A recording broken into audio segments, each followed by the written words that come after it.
From Lincoln and broadcasting across the state of Nebraska, it's the Average Joe Sports Show. This is the place for Husker sports with the biggest names, the best interviews, and all the inside scoops. I got a front row seat with a big tub of buttered popcorn and a greasy half-live chicken leg. Now, here are your hosts, Chris Schmidt and Elijah Herbel.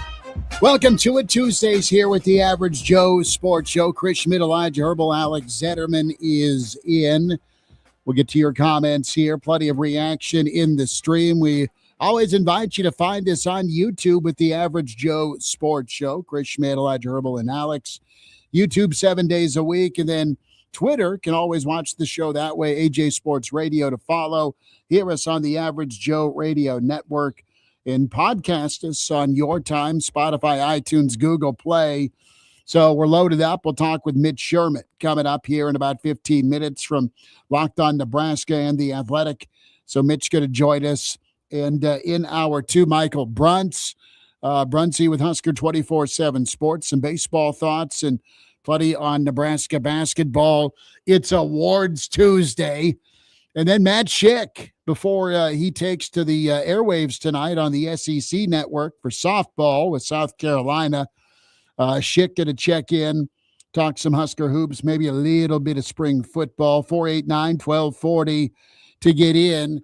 Surprise, not surprise, or par for the course here with the Awards Tuesday, fellas. Well, we get to that in a second. I spent what are we going to start the show off with? I spent my evening last night doing a lot of research on sports injuries, particularly with horse racing. Dear and God. I'm kidding. I'm kidding. We're not going there again. We can start off with Big Ten awards. I know that's what's been on everybody's mind here. I'll just say this right off the jump. Dusty May is a great college basketball coach. I don't see how you can vote him in as coach of the year if you're the media.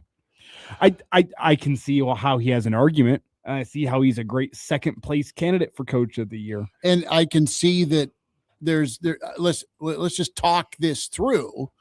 Your best team a lot of times have your best coaches. Is Phil Jackson an all-timer because he won 1 billion rings? Well, yeah, but he also was the guy that got Michael Jordan to play with his teammates. He's also the guy that, before the Civil War broke out, got Kobe and Shaq to coexist for a little bit. Oh, that Civil War. I mean, wow, he was coaching for a long time. Philip from North Dakota. But Phil's kind of a no-brainer. Dusty is a dude that has won everywhere he's been. Michigan's had a talented roster, and like the counter argument for Dusty not getting the nod is clearly Juwan Howard, because Juwan Howard had a team full of dudes as well. And this is year 2 for Dusty May, and they're incredible. They should win it. They should be playing Florida for the national championship. We'll see who survives and advances, but there is something to be said for putting together a collection, getting buy-in, and then development. What Fred Hoiberg has done and listen, this is belittling. It's not intended to sound like it, but with the roster Fred has compared to the roster Michigan has. Can you take resources? Can we put it at resources? Because I think Fred did a great job bargain shopping. And that is a slap in the face to the roster, how it sounds, but it's true when we talk context. We're talking value across all of college basketball. Michigan was in bidding wars for their players. Nebraska was scouring through what slipped through the cracks. Well, Nebraska did a great job. Nebraska worked and did work to target a rank mass. They went and looked and said, "Hey, Frager, why don't you graduate early?" And then you're going to redshirt, even though you were really good on scout team and you should have or could have played. You sold that. He's developed. Sam has developed. Cale has developed. Price Sanford was a guy that came in and killed it for you at Iowa with a great offense, but he was a role guy. Price is playing better defense right now. Price has opened his game up. He's first team all conference, second team all conference if you ask the media. But right now the sharing here is is a bit funny. And again, it's not a Dusty May thing. It's more of a Fred Hoiberg thing. It's a Fred Hoiberg thing that you picked him 14th, finished second. That screams coach of the year in any sport at any level. And, Fred's probably not outraged by it. I wonder how outraged Nebraska fans are by it, because he got at least one vote. He got his peers to vote. And that means, and we're in the media, but that means a hell of a lot more to me. I know you can pick favorites and people really like Fred. I get it. But your peers, this group of peers with all the 2 and 3 seeds and the 1 seed in Michigan out there, they're saying Fred's the guy.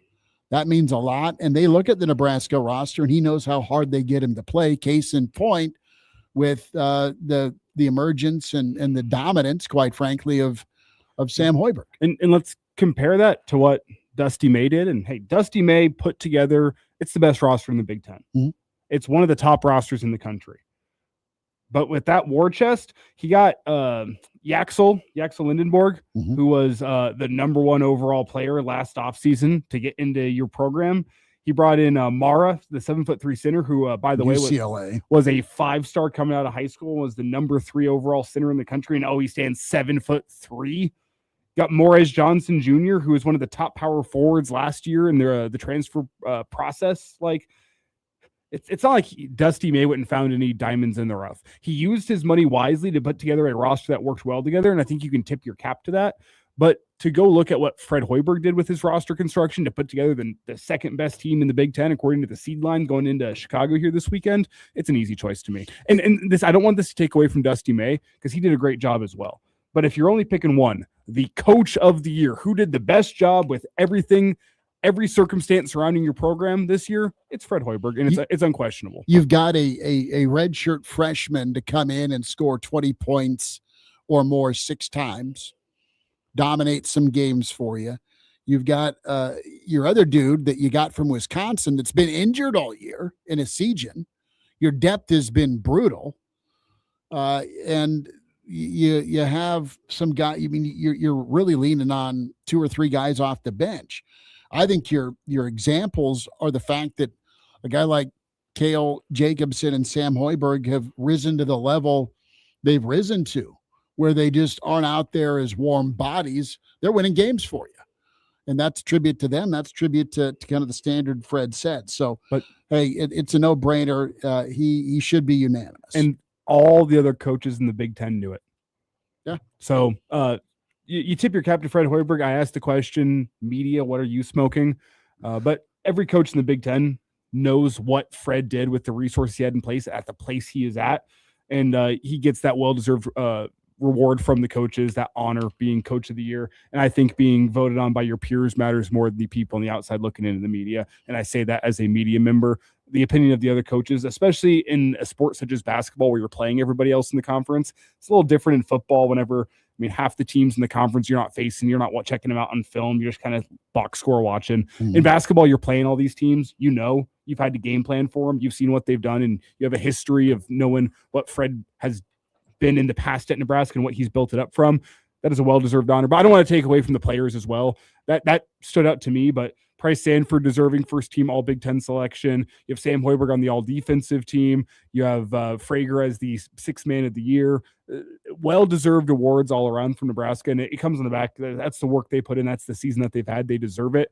But Fred Hoiberg not being the unanimous coach of the year with coaches and media is the one that stands out as just being a big miss. Well, they're not going to complain about it.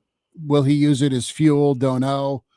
How big a deal is it to him? We'll hear from Rink in a little bit, just what the first one meant and what this one means, and Rink's opinion for Coach Hoiberg. Awards are nice. They're wonderful. And it's much deserved recognition for the head man and the program. I saw on social media earlier today, I think it was 3 or 4 years ago, the Lincoln Journal-Star headline, "It will get better." This was after season 3, where you're like, should they drop basketball? What's Trev going to do? And, Nebraska got the payoff here with patience. And Fred's been really good. Fred showed just how good he is with this turnaround and where they have gone. I do like the collection of these Big Ten teams. They're pretty good. You've got 4 Michigan players and Sam Hoiberg. That's the all-defensive team. You've got some really talented freshmen, and for Frager to be in there deservedly so is warranted. Let's hear from Fred, his media session a little bit earlier, cut 1 here. Fred's reaction to the extension and a little bit of the Coach of the Year. Here's Coach. Yeah, I'm very thankful for President Gold and for Troy for their belief and their trust in what we're doing for this program. And, I'm beyond excited to sign a long-term contract. We absolutely love it here. And, I think you saw with the whole family back in the building and, the history that we have in this state and in this university, with my parents both being Southeast graduates and, being Dad got his PhD here at Nebraska. My mom got her degree from here as well. And, both grandparents having a big role in the faculty here. And, it's just really exciting for me knowing that this is, most likely where I'm going to end my career. And it's, to me, it's a credit to all the people that you surround yourself with. I'm really thankful, starting with my staff and, everybody that's helped us get to this point.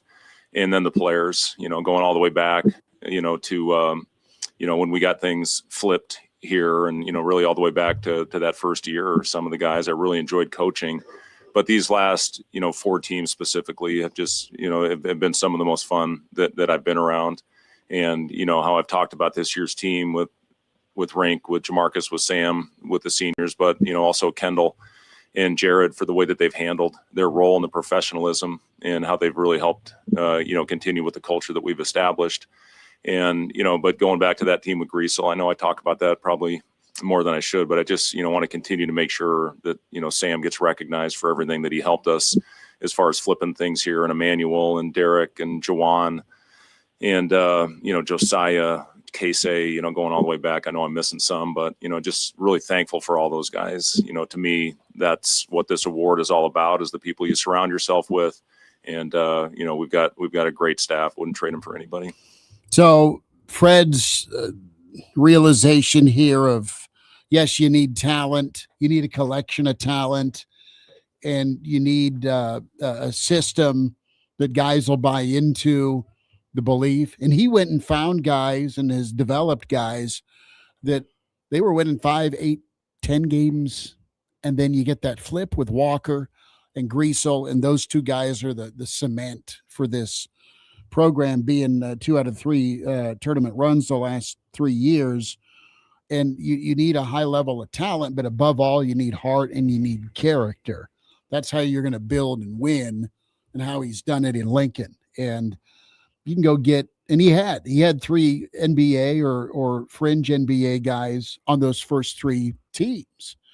And it just didn't click. Individually, they were money, but you made the conscious decision to get a collection of talent versus 1 or 2 difference makers. And that departure in thinking was super impressive, super humbling, I'm sure. And, Fred made the difference there with his insight there to make a change. Let's hear from Mike Hall real quick before we get to Mitch Sherman. This was Fred on BTN when he was asked about expectations for this season and getting that Coach of the Year.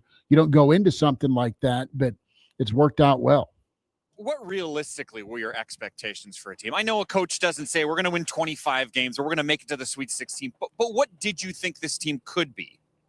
Well, you don't know until you really get thrown out there in the fire. And I liked a lot of the things that I saw in the preseason, even going all the way back to when we got our journey started, which was in June, where you have a lot of conditioning sessions. We feel we've got one of the best strength coach I've ever worked with, and he's been phenomenal. And going back to those really hard workouts in conditioning sessions and the skill work that we have on the floor, I saw a lot of skill.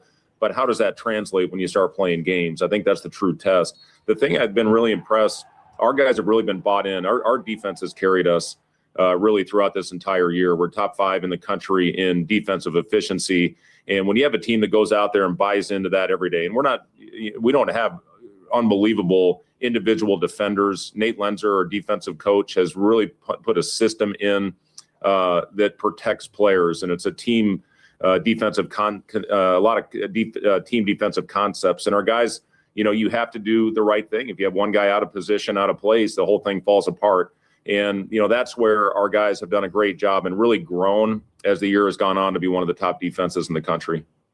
So that's Fred Hoiberg, a little bit with the expectations. It's always what you hope the steak turns out to be. If you don't pay attention to it or know how hot your grill is, it could be one of those hockey pucks you got to chew on. You spent $25 a pound on. I overcooked the hell out of my chicken last night. See, it's hockey puck chicken. It's you're a guy that's been typically pretty good with this.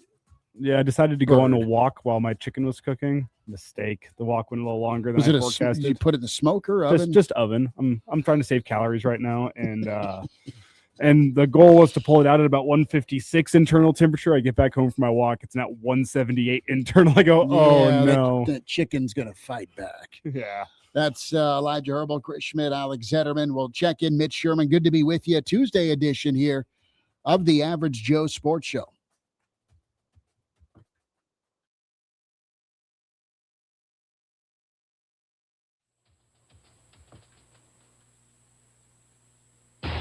Here's what Lincoln is talking about today. President Trump says the Iran battle is complete, but Hegseth says more strikes will continue. Crude oil drops below 100 after the president's remarks, but gas prices continue to rise at the pump. The Nebraska DMV unveils a new design for driver's licenses, which go into circulation mid-April. Stay connected for updates all day. News that affects you. On air and on demand, 24/7 at KFORnow.com. When it comes to your building, experience matters. Stutzman Mechanical has served Lincoln and Lancaster County since 2002. They specialize in water heater service, sales, and installation for residential and commercial properties.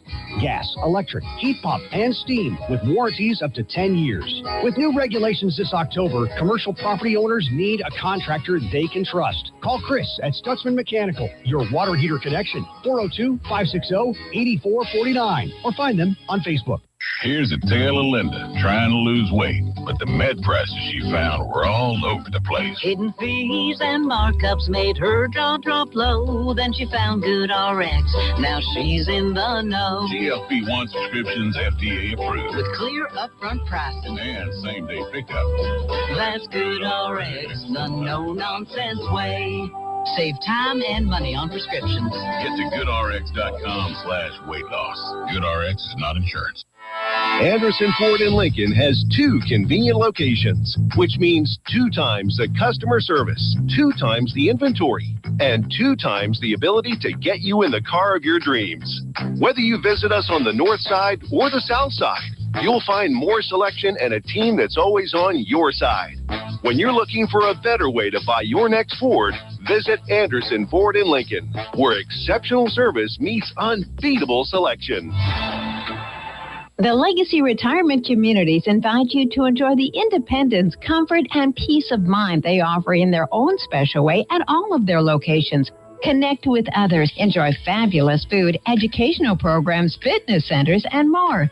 The Legacy communities are filled with movers and doers who embrace every stage of life, giving you the opportunity to live each day enriched and grateful. For a tour, call 402-436-3000 or visit legacyretirement.com. Wesley Financial Group is not a law firm, and Chuck McDowell, definitely not an attorney. This is Chuck. If someone talked you into buying something really silly and you want to get out of that silly little thing, my advice, get the facts. Call me and I'll send you our timeshare exit kit absolutely free. Inside, you'll learn how timeshare works and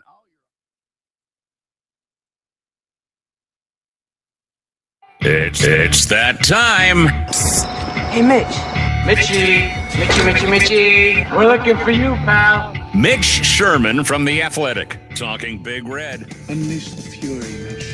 Unleash the fury! On the Average Joe Sports Show. Back with you, Tuesday edition, Average Joe Sports Show. It's Mitch Sherman time with The Athletic, the Locked On Nebraska podcast. as we say hey to Mitch Sherman as things are gearing up for Chicago and the NCAA tournament. Mitch, how's your Tuesday? What are you out doing, man? Well, I'm on my way to the capital city to check out some of this football practice that we're allowed to watch here this evening. Let me know how it is. We'll be stuck here. Well, I'm sure you'll see many reports about many things that are viewed as very, very important in the moment, and with the inability to remember that it's March 10th and there's not a game for 6 months. Well, with that in mind, can you power rank as you're driving into Lincoln the top 2 or 3 things that you have on the list that you're wanting to check out at practice today, if you get the chance to see it, that is? I could do that. Yeah, I don't know.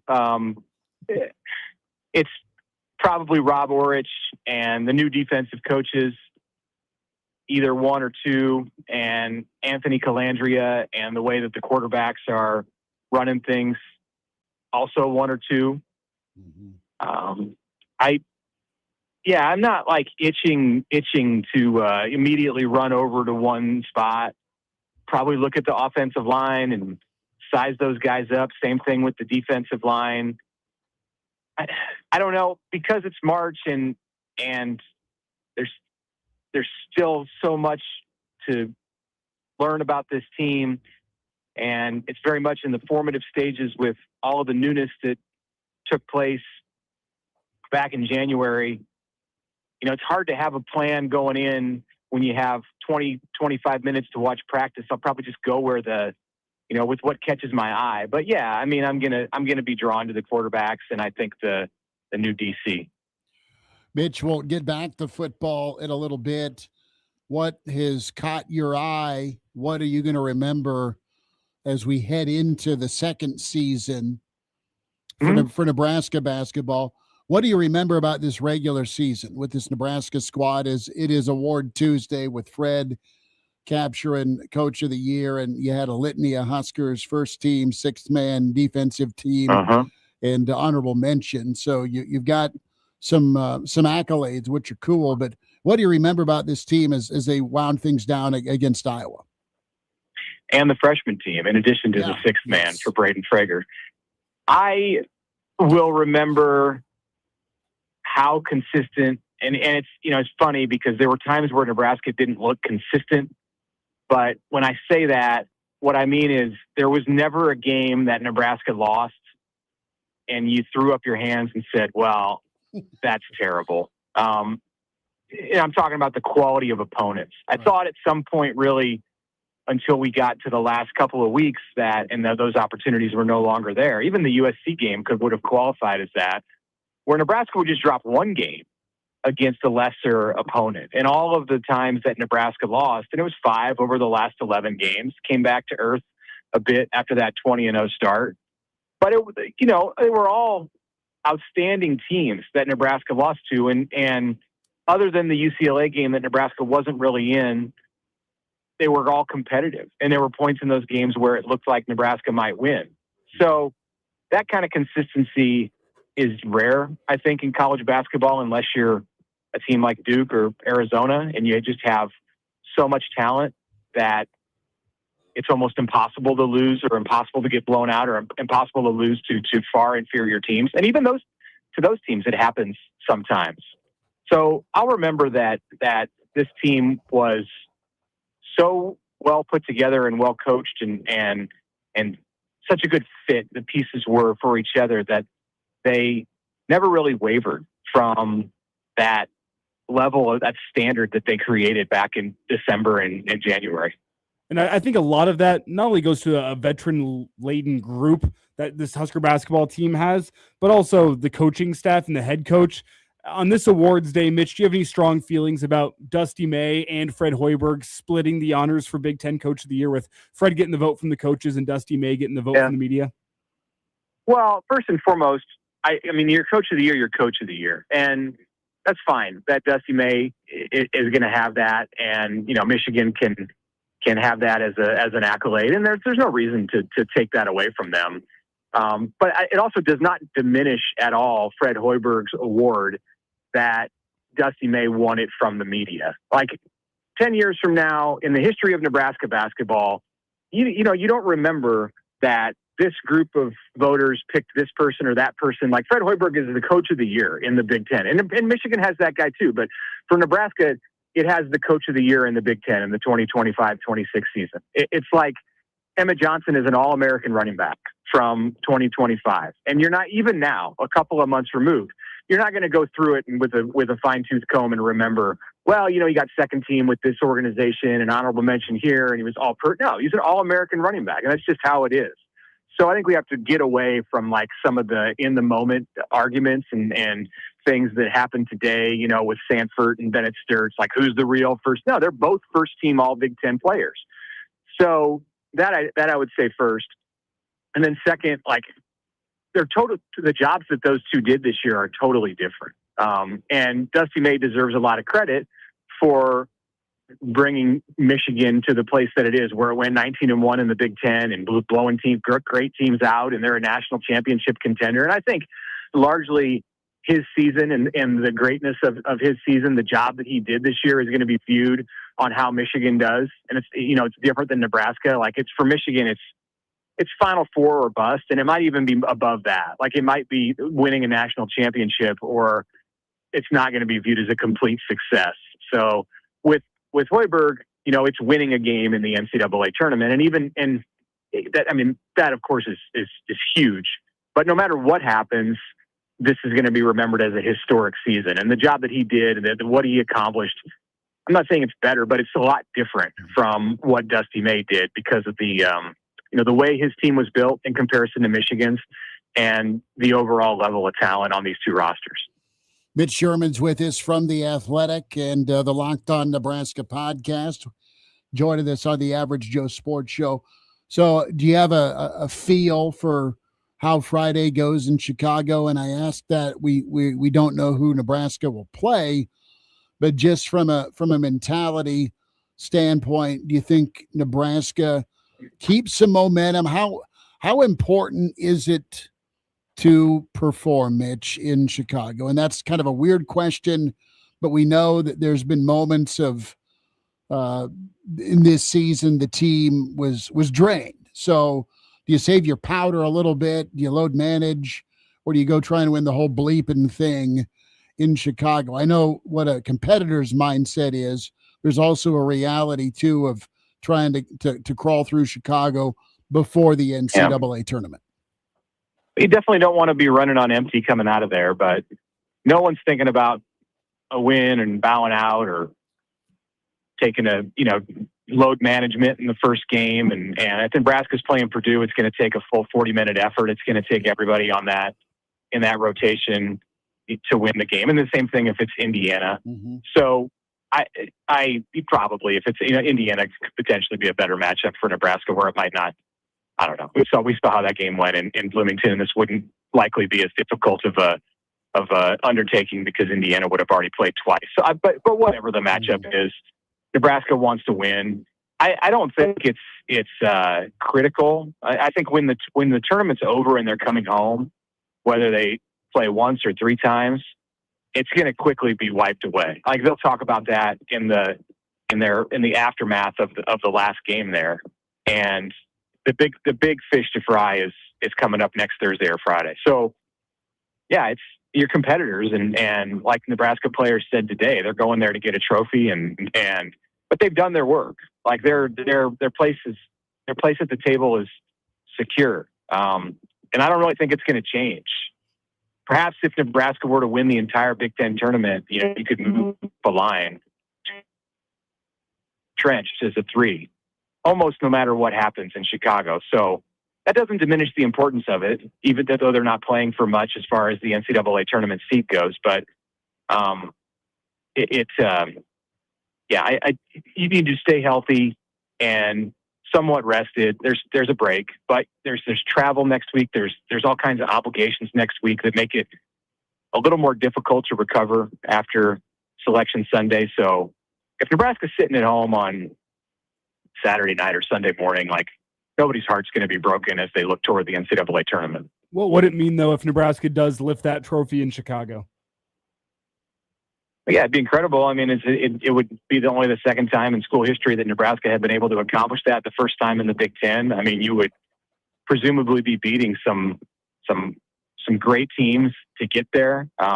If you faced Michigan in the championship and were able to win that, I mean, what a shot of confidence that would give you going into next week. But again, like I don't think in the big picture of the season that is the that is the objective here. Nebraska, I think, has been so singularly focused from the beginning, and really even before the season. Like there are players in this program who've had this opportunity that's going to come next week. Multiple players in this program on their radar as like objective one for years. So don't get sidetracked. Like go out, play well, and be ready for next week. Mitch, give me your MVP voting for this Nebraska basketball team. Who's 1, 2, and 3? I will not veer from my previous statement. I think Sam Hoiberg is the MVP of the team.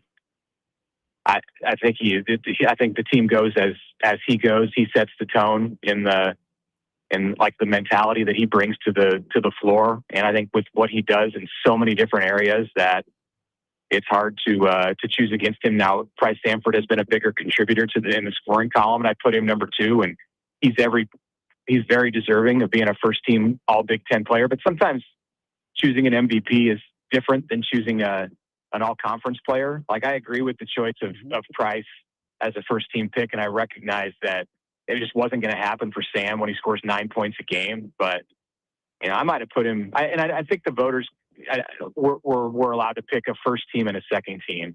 So it's tough, I understand, to put Sam Hoiberg on your top 10.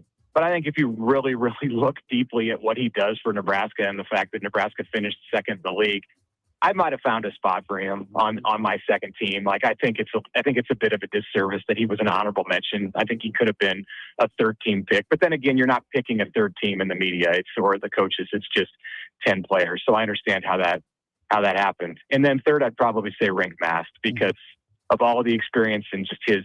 I mean, I get that he hasn't had statistically the season that it looked like he was on track to have. Like he looked like a first team all Big Ten player for the first month of the season, and he ends up being an honorable mention, but he's still extremely important. And if Nebraska can get him next week to shoot the ball and be the kind of weapon that he was early in the year offensively, then the whole team goes to a different level, and they become extremely. They're not an easy team to beat right now and prepare for, but it goes up exponentially if Rink Mast is the weapon, becomes again the weapon that we know that he's capable of.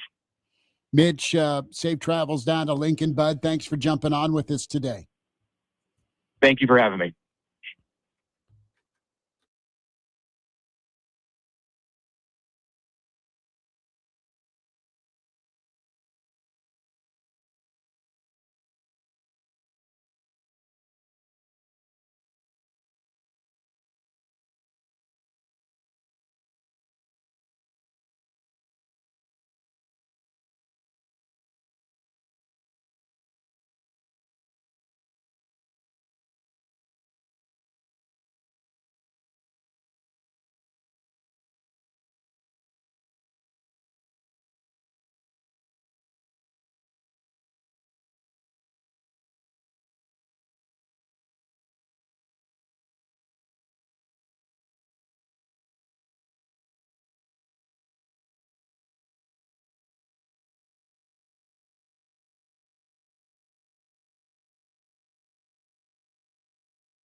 Love without their feet getting in the way. I walked in the Good Feet store and I said my feet hurt. What a difference with these arch supports. When I go and talk to my customers, I've got a smile on my face. I can go all day long and then some. It's the real deal. My name's Val, and that's my Good Feet story. Visit the store at 27th and Pine Lake Road across from South Point Mall, or book your free fitting at goodfeet.com. Thanks to the Good Feet store. Don't let your bad feet stop you from achieving your 2026 health goals. Stop by the Good Feet store today for a free test walk. Yeah, we got another lawn looker. Ray's Lawn and Home Care aerate, do lawn treatments, and make the place look beautiful, like a lush carpet. It catches the eye of a neighbor or really anyone passing by, and they just can't look away. They go into this state where they're dreaming about what Ray's can do for their lawn. It's so beautiful. Only one way to get them back. New spring customers get 20% off Ray's 5-step program.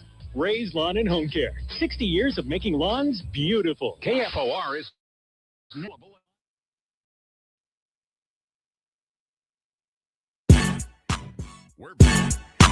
We're back with more. It's the Average Joe Sports Show with Chris Schmidt and Elijah Herbel.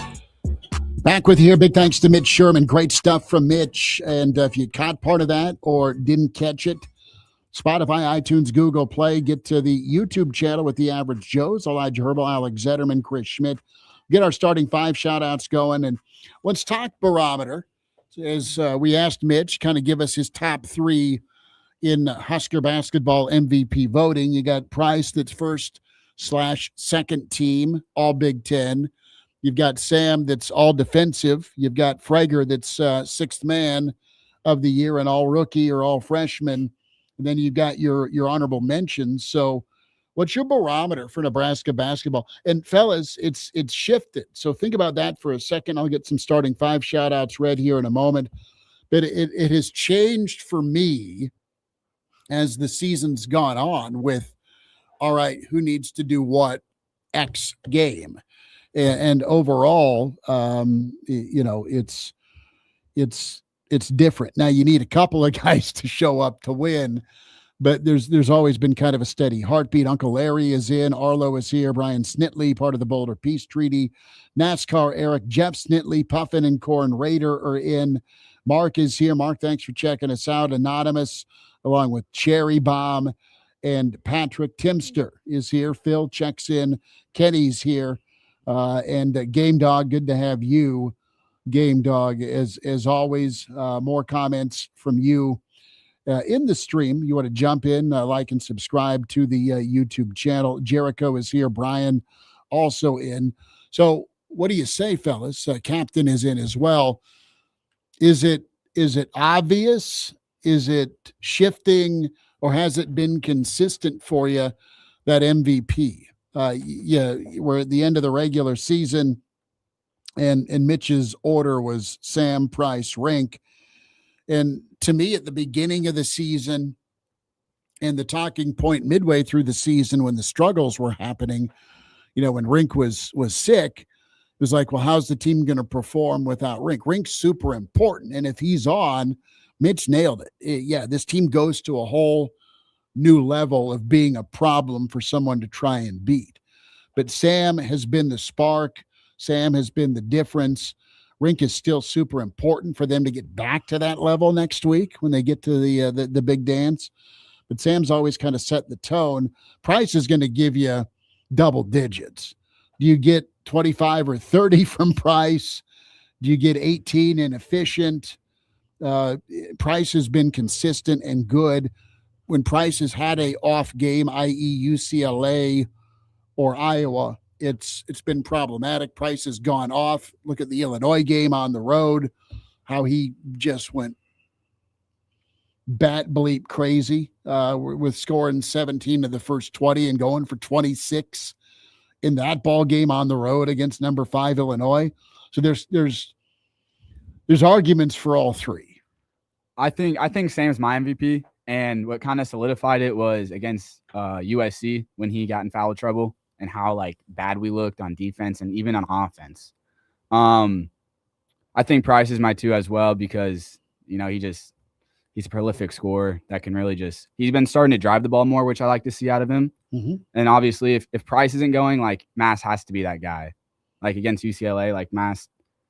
He should have been that guy to kind of step up and make some shots. I mean, 2 guys that have struggled, Jamarcus and Rink. I mean, you can make cases for their tempo and importance. If Jamarcus is scoring 12 efficiently and pushing the ball and playing defense, you're not going to beat Nebraska. You're not going to beat Nebraska if Rink is efficient or rebounding. You're not going to beat Nebraska if Price goes for 25 or 20 efficiently.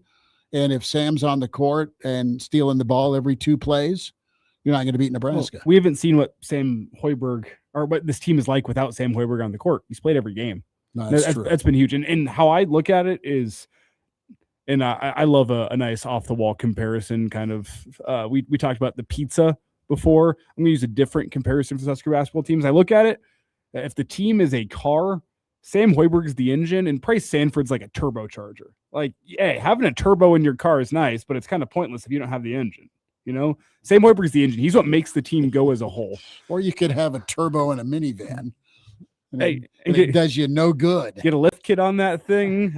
Guarantee you'll look pretty fly going down the street. But in a minivan. But get a turbo and a lift kit on a minivan and there's no engine inside, it's pointless. And that's what Sam is to me is he's the turbo. No, Price is the turbo. Sam's the engine because it might not be the sexiest thing. Like whenever people are altering their car. You're calling our dear friend Sam a Dodge Caravan. I am not.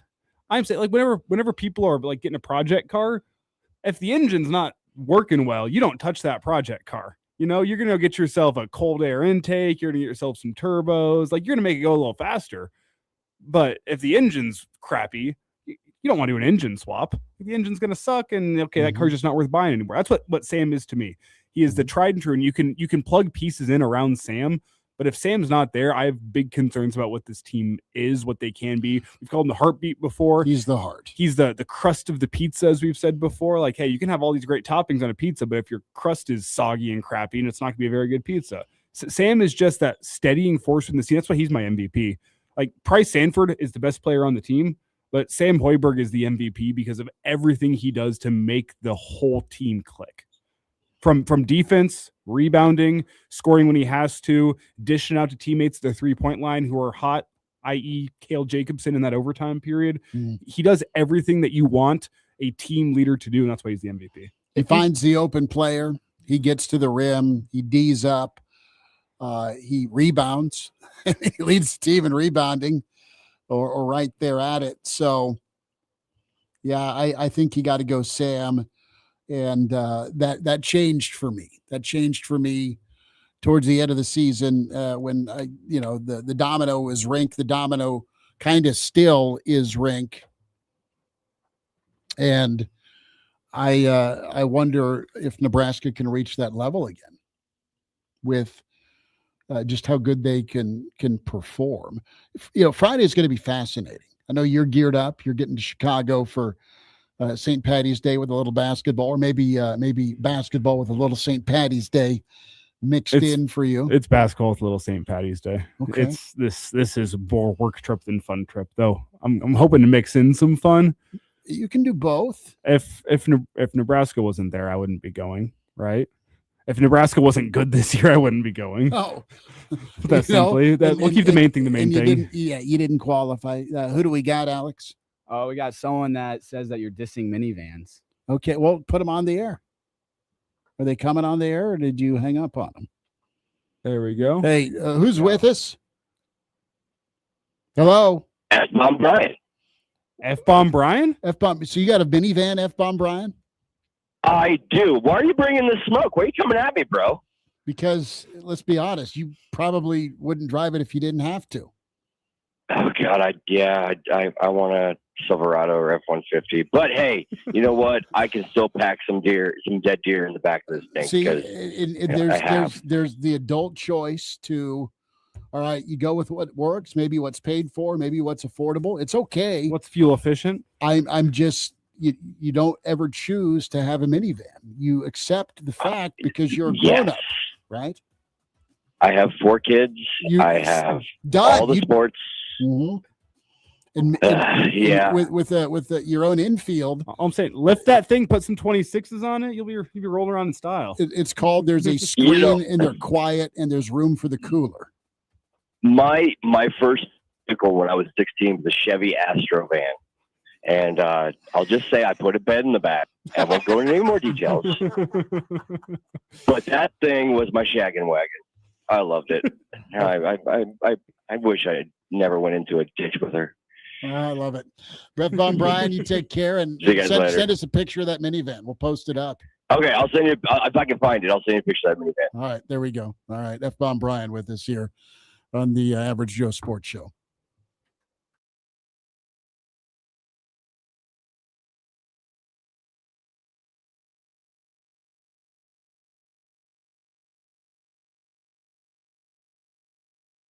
Question. Is it really worth holding on to that timeshare that you know you need to get rid of? Here's the truth. The average maintenance fee just went up over 17%. That could have been 117%, and there's nothing you can do about it. When you buy a timeshare, you give them a blank check for annual maintenance and assessment fees. I'm Chuck McDowell, founder of Wesley Financial Group. For 15 years, I've helped over 50,000 families cancel their timeshare. Not sell it, not transfer it, cancel it. Did you buy a timeshare because they told you it was a great investment and your maintenance fees would never go up? That's a lie. Are you ready to get rid of your timeshare once and for all? Simply call us and I'll send you our timeshare exit kit that explains all your options for cancellation. Call Wesley now for your timeshare exit kit. 800-979-3535. That's 800-979-3535. 800-979-3535. I started using when I was 13. Taylor is in recovery from an addiction to prescription opioids.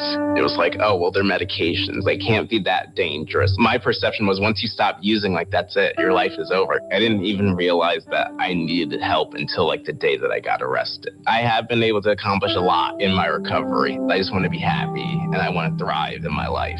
If you or someone you know is struggling, there is hope. Recovery is possible. Visit cdc.gov/RxAwareness. I move mountains for a living. Literally. That means I don't carry hand lotion, and when it comes to serious heartburn, I don't mess around with anything but Rolaids. Rolaids' dual-active formula has calcium carbonate and magnesium hydroxide that relieves heartburn fast. Yeah, you heard right. 2 actives for that powerful relief. And the best part? The roll fits right here in my pocket, so I can get back to moving mountains. Rolade spells powerful relief. Read each label. Use as directed. Keep out of reach of children. As an organ donor, your story doesn't have to end. The good in you can live on. In fact, you could save up to 8 lives and restore sight and health for many more. Sign up right now online.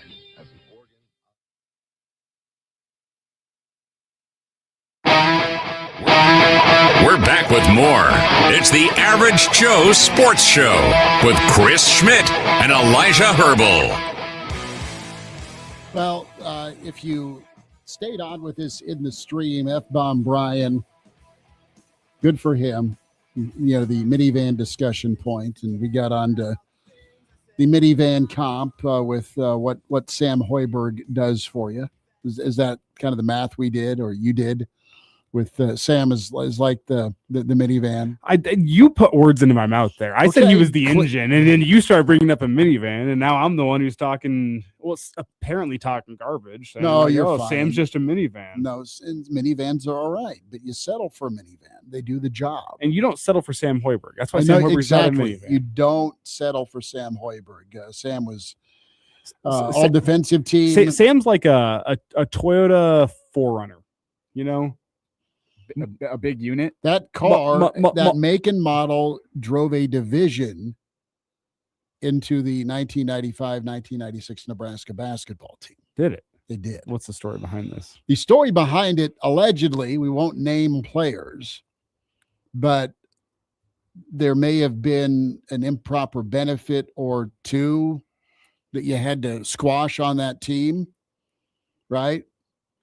And the improper benefit went to one of the players' dads, and the kid found out that dad's driving what should be my 4Runner. And then all hell broke loose. Meanwhile, Ty Lue just shot free throws and said, why'd everyone leave practice? Well, why I say a 4Runner is because, well, first off, Toyota makes it, so it's reliable for the most part. Hey, you need to go do some off-road and you're heading up to the mountains? Perfect. 4Runner's going to work for you. You need to just take the kids to school? Perfect. 4Runner's going to work for you. You need to get some giddy up on the interstate? 4Runner's going to work for you. Need good fuel economy? 4Runner's going to work for you. They have a spare tire. Yeah, you got a flat? 4Runner's going to work for you. It's going to be easy. It's a full-size spare. Why did you buy a pre-owned pick up with bloody wrenches and not a forerunner. It was a good price. Okay. And the auction site I was on didn't have any. But Sam Hoiberg, hey, you need to get some points? Sam Hoiberg can do that for you. You need someone to get in there, get down and dirty, grab some rebounds against a physical team? Sam Hoiberg can do that for you. You need him to dish it off to the outside. You need some points. You need to find some open three-point shooter. Sam Hoiberg can do that for you.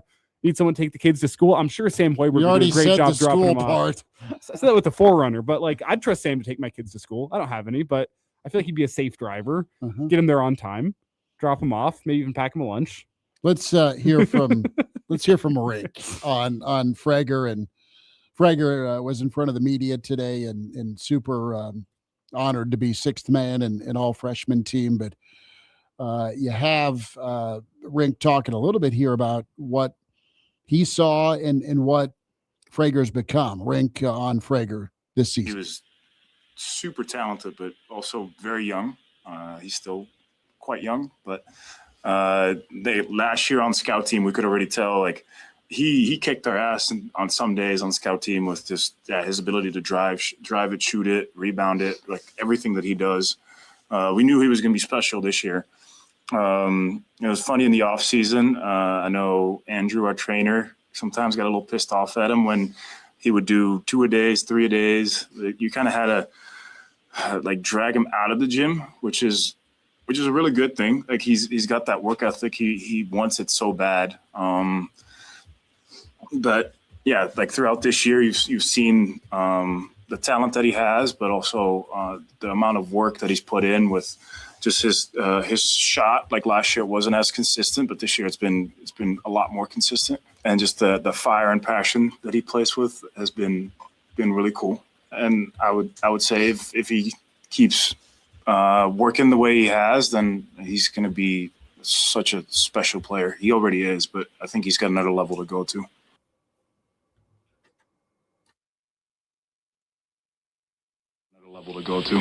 Have a passion for the outdoors? Nebraska Game & Parks is seeking seasonal teammates. Work in scenic state parks, contribute to vital research projects, and care for our natural spaces. Seasonal staff assist with special events, provide customer service to outdoor enthusiasts, and make a difference for conservation. Join the adventure at outdoornebraska.gov. Apply online today. Paid for by Nebraska Game & Parks. Aired in cooperation with the Nebraska Broadcasters Association and this station.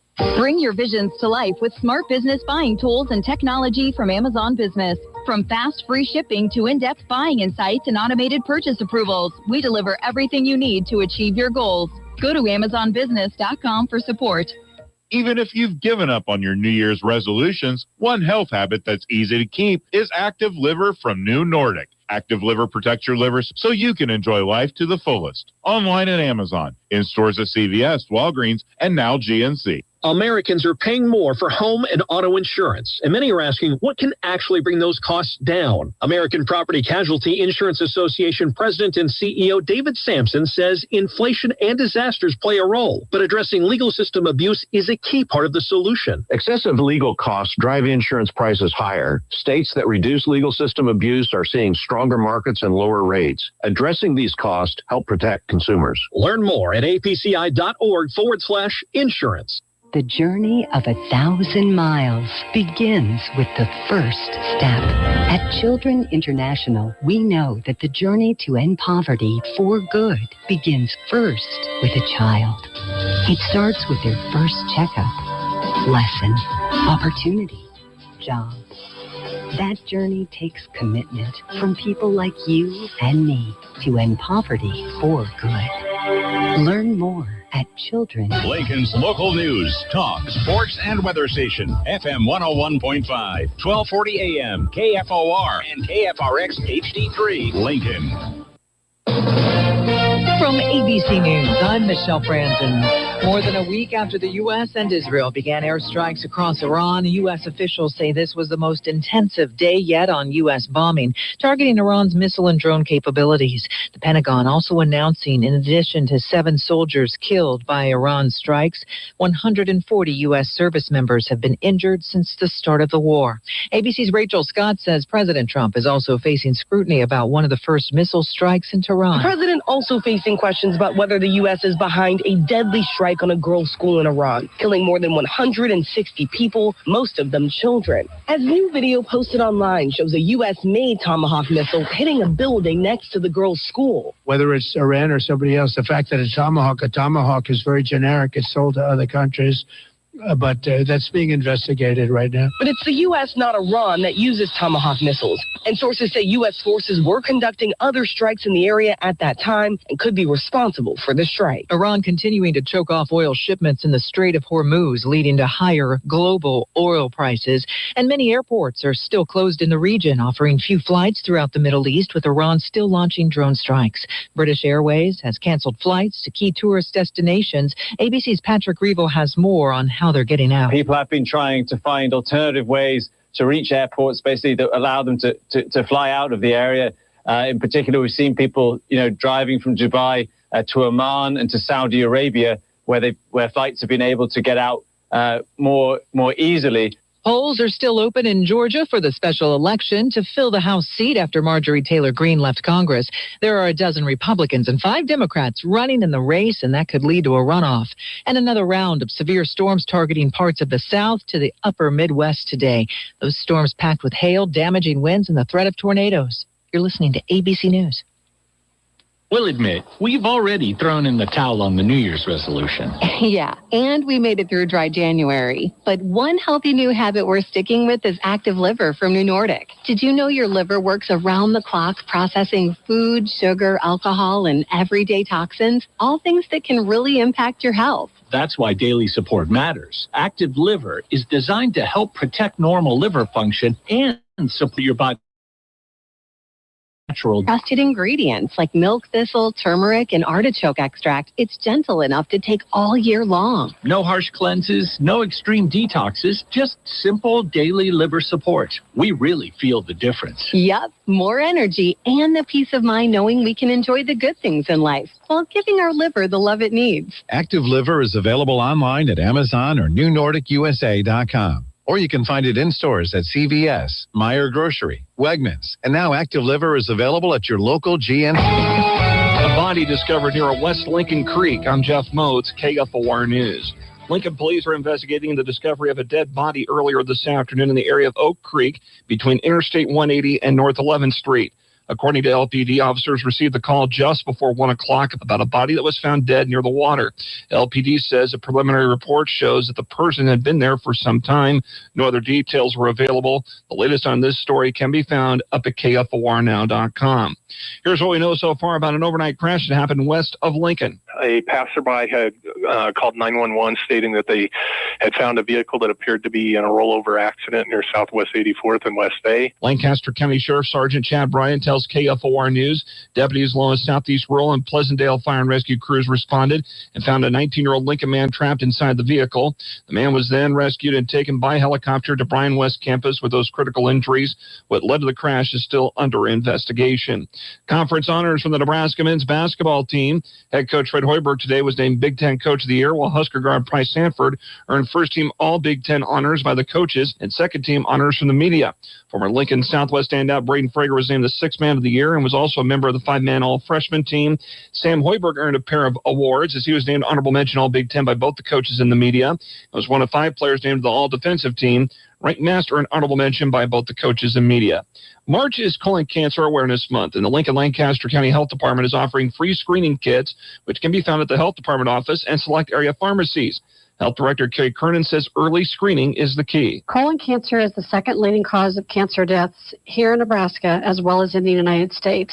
So early screening prevents cancer and saves lives. A list of pharmacy locations to get the colon cancer screening kits can be found at KFORnow.com. 40% chance of rain later tonight, a low of 36, and clearing sky tomorrow, a high of 53. I'm Jeff Moats, KFOR News. Save big on everything when you shop at Menards.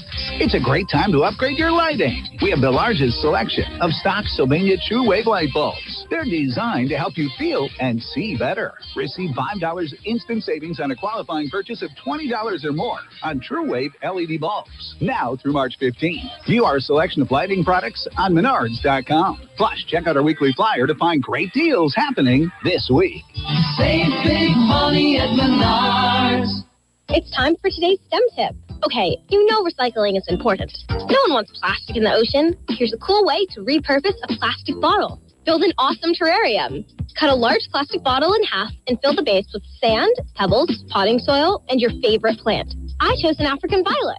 Put the top of the bottle over your base and place it in the sun.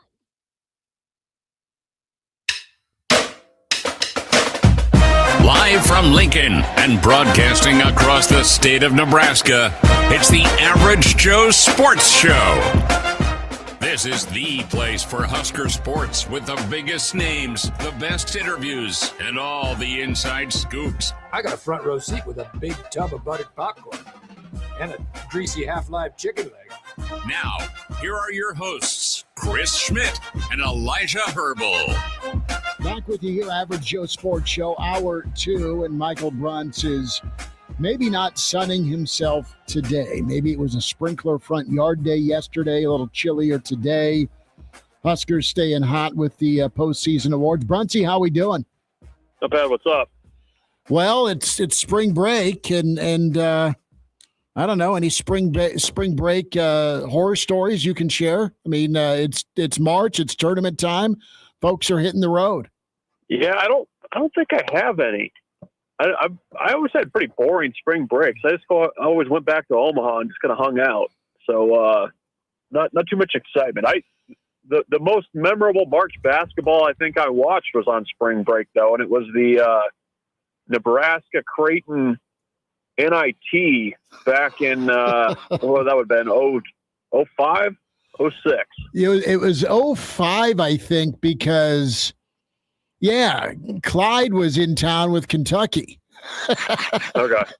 That was an NIT game for the Jays as well. And so thanks for that, brother. It's NIT Nebraska Creighton Memorial. It's pretty good, but on a serious note, how about Fred Coach of the Year? How about Fred the extension? It all makes sense, but is this something, God, what you could have dreamed if you're a Nebraska basketball fan? We've known him for years, but this is a great first step in what could be a really big week.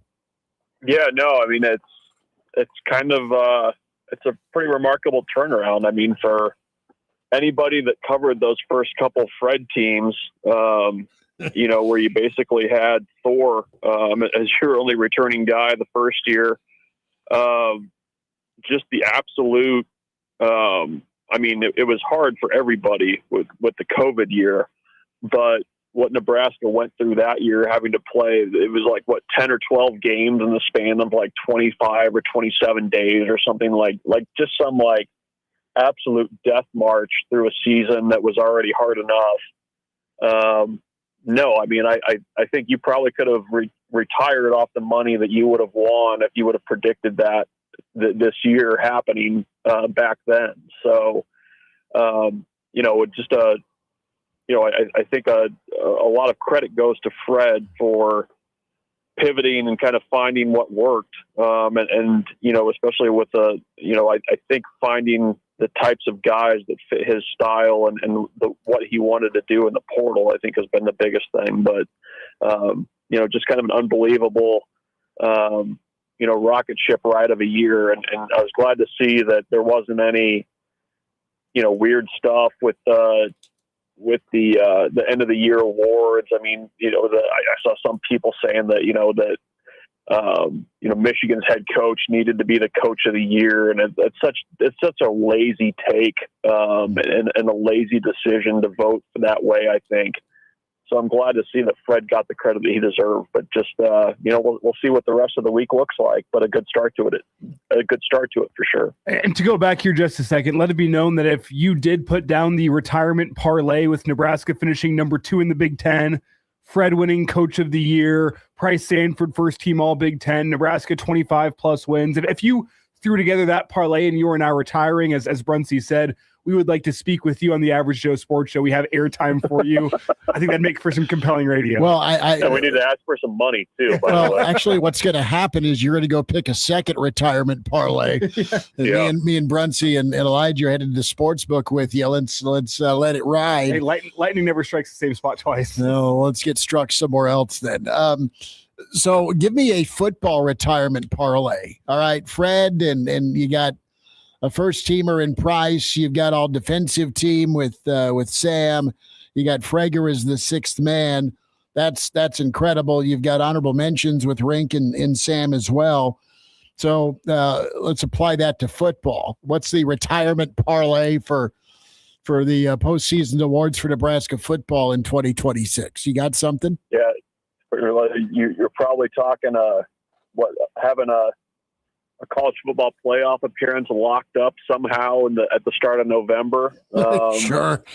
Probably Matt Rule's your head coach of the year in the Big Ten, and Calandria as maybe your player of the year or something like that. I don't know. I mean, it would be pretty. I don't know. I mean, they were picked 14th in the league. I mean, and to finish second. I mean, they're like the bizarro world of Oregon that was picked fifth and ended up in the basement. So I don't know. I don't know what the football equivalent of that is, but you'd have to get hit on quite a few for sure. And is it too pessimistic of me to say whatever that parlay would be, I'm not betting on it? You're probably John Cougar Mellencamp Oscar winner type odds there, right? Like that's where you're at. Yeah, I think you're fair there. With hoops, what are your expectations in Chicago, Bruntz? Yeah, I mean it's hard to know as they sit right. You know, it's so much matchups. It's what does the road look like for some of those teams to get there? I don't love the fact that you might have to see Purdue there, but I don't know. I mean it's you don't want to say it's a house money type trip, but I mean it feels a little bit that way just because you know where you are, that you're already in it. You don't have to worry about that. You're basically playing for seed at this point. I don't even know how much the tournaments really matter when you kind of get down to it this time of year. But you would like to go into the NCAA tournament playing good basketball. That's why I think that win over Iowa was a really important one because, not only the fact that you won, but the way that you did it, you can probably take something from that win into the Big Ten tournament and then again into the NCAA tournament of I think this team is actually fairly battle tested down the stretch, which is a good thing. But yeah, I mean, I think for Nebraska, you just need to defend like mad. The teams that you're going to be seeing that late in the tournament are all going to be teams that are big physical and can rebound. So you have to be ready for that. But, now it's, you played good basketball for most of the season and now it's when it really matters. And we'll see if Nebraska's up to the task. Is a 2 seed in the NCAA tournament still potentially in the cards in your eyes? I mean, you look, there's a couple teams in the Big Ten, Ohio State and Indiana, that stand out. And Ohio State's a little more solid. Indiana's right on that bubble. As this Big Ten tournament could be crucial for those teams, whether they're in or whether they're out on Selection Sunday. Does Nebraska have much flexibility in their seed line in your eyes? Yeah, yes and no. I mean, I feel like there are 2 or 3. Like I don't think there's going to be a ton of movement there unless something weird happens. They've always felt like more of a, especially when the losses started piling up a little bit, it's still a team that profiles as like a 3 seed. Like, you started to see the 4s pop up and I'm like, this is not a 4 seed to me. Like if you have the season that Nebraska just did and you end up as a 4 seed, like what are we doing? So I think there's a little wiggle room there. I mean, I don't think it's a cutthroat situation in Indianapolis, but I mean, Nebraska's got a chance to play their way maybe into it too. And if they get some help, but probably what matters more is, if right now, if you were offered, well, Nebraska can be a 3, and they get to go to Oklahoma City, I think a lot of people would take that versus competing for a 2 line maybe.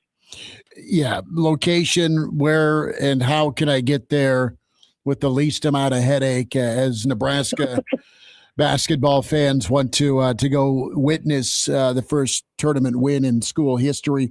But I think a 2 seed's in play if you get this draw. And if it's Indiana or Northwestern instead of Purdue on Friday, so be it. But you get Purdue, you get your revenge there. If it's Northwestern, throw that into the parlay too. That'd you get Sparty.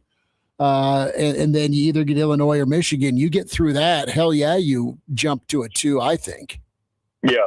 No, I mean, I think there's definitely upward room there if things kind of break for them. I always do kind of wonder how much, the tournaments actually matter when they start talking about that stuff. But, yeah, I mean, at least for Nebraska, I mean, it would almost kind of be one of those runs if you were able to win some of those games where, like, you couldn't ignore it, because I feel like still there's a little bit of kind of seeding based on the jersey, right? Mm-hmm. And I think a situation like that would kind of would kind of force the hand of the committee to be like, okay, this is definitely a team that, in spite of whatever the history is, you got to respect what they did this season.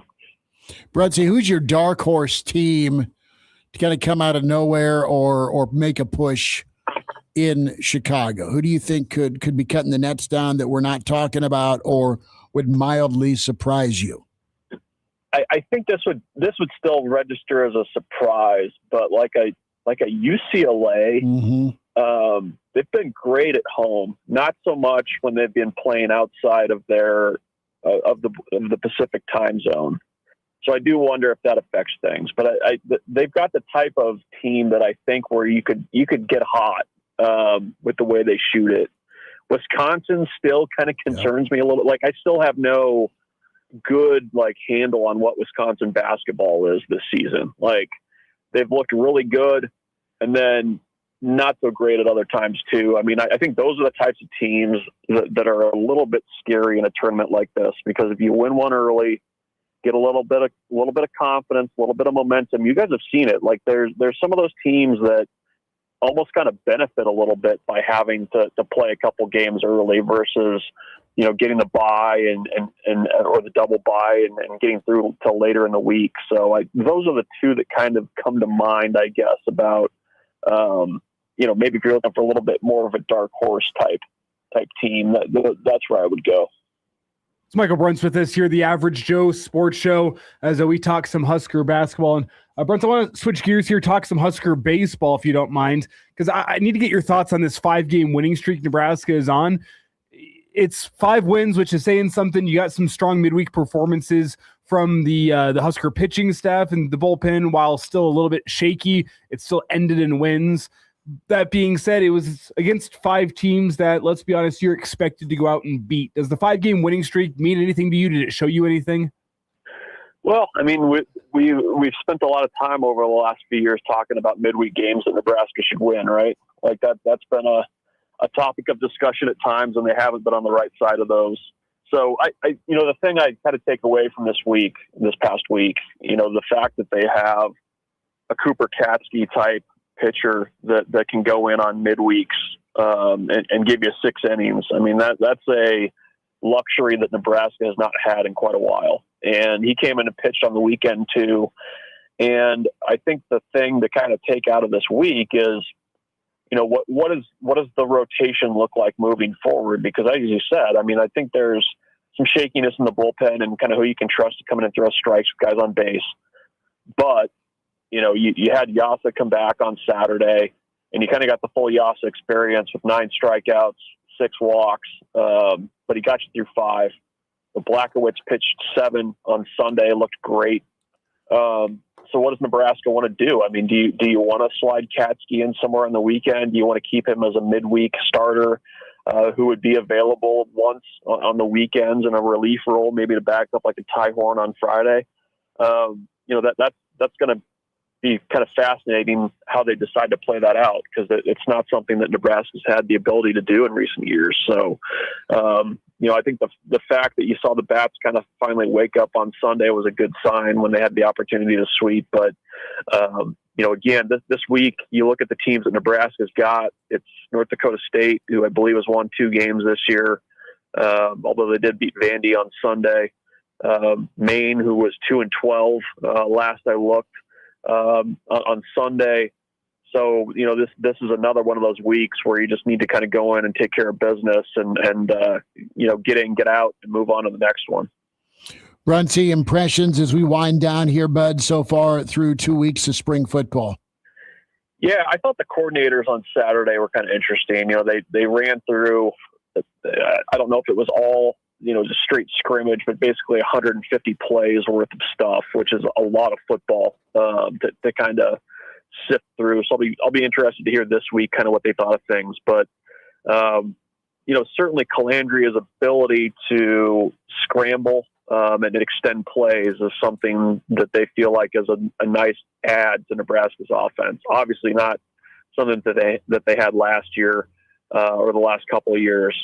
And, will that result in more big plays? It's also affecting how Nebraska's defense is having to kind of develop its pass rush and how it has to play plays when you're, having to play, a couple seconds more. That kind of adds up, and it kind of changes your mindset of how you have to play. So it seems like, at least defensively, the install is kind of going to plan. They're on schedule there. And then offensively, it's kind of trying to make sense of what they've got with all the new pieces. It sounds like the offensive line is a little bit more nimble of foot than last year's group, which might help you in the screen game. Certainly Calandria's ability to scramble is going to be a factor. But just kind of, it's hard to believe. I mean, we're barely into March here, and we're already halfway through spring ball. So we're just cruising right along here. Bruntz, enjoy your spring break, brother. We'll get caught up again and get ready for a little NCAA tournament talk next week. All right? Sounds good. Look forward to it. Good stuff from Michael Bruntz. We'll check in. Matt Schick coming up here in hour 2 with the Average Joes. Up here in hour 2 with the Average Joes. When the winter weather arrives, the TV stations start their choreographed dance. The live shot from a busy street, the stock footage of the salt trucks. Yeah, that's fine. But what happens when the cable goes out? Or the power? Lincoln's KFOR reminds you to keep a battery-powered radio handy this winter. Because as much as we laugh, when we see a reporter sticking a ruler in the snow, some storms just aren't that funny. If you've got trash, it's time to stop trash talking and clean up with MWC Can. MWC Can is your one-stop container shop for front load, rear load, side load, and self-dumping containers. Come to MWC Can in Lincoln off North 56th Street and Russell Drive to see their full line of steel and poly containers for any trash need. MWC Can. Let them help you take out the trash the right way. Visit MWC-can.com today. Adopt US Kids presents What to Expect When You're Expecting. A teenager. Learning the lingo. Today I'm going to help parents translate teen slang. Now, when a teen says something is on fleek, it's exactly like saying, that's rad. It simply means that something is awesome or cool. Another one is totes. It's exactly like saying, totally, just shorter. As in, I totes love going to the mall with Becca. Another word you might hear is jelly. Jelly is a shorter, better way to say jealous. As in, Chloe, I am like so jelly of your unicorn phone case. You don't have to speak teen to be a perfect parent. Thousands of teens in foster care will think you're, rad just the same. To learn more, visit adoptuskids.org. A public service announcement brought to you by the U.S. Department of Health and Human Services, Adopt U.S. Kids, and the Ad Council. Every business starts with an idea. With smart business buying from Amazon Business, get everything you need to grow in one familiar place. From office supplies to IT essentials and maintenance tools. Ready to bring your visions to life? Learn how at AmazonBusiness.com. Even if you've given up on your New Year's resolutions, one health habit that's easy to keep is active liver from New Nordic. Active Liver protects your liver so you can enjoy life to the fullest. Online at Amazon, in stores at CVS, Walgreens, and now GNC. I'm Ryan Seacrest. First responders are people who stand for a greater purpose. They will be there for you when nobody else is, to help you, your family, your community. This is their selfless promise. This is their sworn duty to protect, to serve, to help. We're back with more. It's the Average Joe Sports Show with Chris Schmidt and Elijah Herbel. Back into it here on the Average Joe Sports Show. Chris Schmidt, Elijah Herbel. Let's check in Matt Schick with this, as he is going to get all the accurate bracket picks for you shortly and soon. Sirius XM, ESPN, Schick and Nick podcast. Schick, how we feeling, man? It's March. I know you're gearing up for some softball, but plenty of hoops to talk. Thanks for joining us. Well, this is what happens. You know, when they have NCAA tournament stuff and Champ Week stuff going on and all these big NCAA tournament conference tournaments going on, they send the big dogs to the softball. That's where I'm at. I've got South Carolina and Duke tonight on SEC Network. I don't have to ask you to DVR it. I know you already have. Some of us are going to watch it live on the treadmill, but I mean, we've got you locked in. I'll go to the folks at the front desk of the bowling alley and make sure we get it flipped over so everyone in the bowling alley can see it as well. Just make sure the closed captioning's on so people know what I'm saying, okay? That's all I ask. and while you're at it, put a giant fat head of Schick on next to every bowling TV. Oh, that's who's calling the game. I got to ask you, Schick, are you an avid bowler? Have you ever been on a bowling team before? Would you believe Elijah has kind of a bowling shirt that's got a little fire, butterfly collar action to it, and a leather glove that has two fingers missing, like he's a smoker. Sounds like if Uncle Rico went bowling. That's kind of how he looks like. I actually did. I was part of a bowling league when I was I used to bowl a lot, like 3rd and 4th grade. Then I was in a league in like 9th grade, maybe 10th. And then I stopped. But I used to bowl a lot. I mean, gosh, I had the name etched into the ball. And then Nick and I, we had a bowling league like once a week for like 4 or 2 months. We had listeners bowl with us. And it was like every, I don't know what it was, Tuesday night or something. And we'd be out there till like 10 o'clock bowling and then getting up at 5 a.m. to host a radio show. And you can imagine we filled, an hour just on our bowling travail. So, yeah, I'm all about it. Maybe we need to invite some listeners down to the lane, Schmitty. You and me on a team. I'll carry you. Don't you worry. We'll see what you will carry me for sure. But I'm horrible at it. I need bumper bowling, Schick and Elijah. I'll get you coached up. I can get you bowling over 100 every game in under an hour. Instead of I like how Elijah says, I'll carry you. It's like, yeah, you better. Have you seen your get-up? You can't go out there bowling 66, Well, and the other, instead of, wind sprints or running stairs, punishment is more non-filters. So you owe me 3 cigarettes for that gutter ball, Schmidt.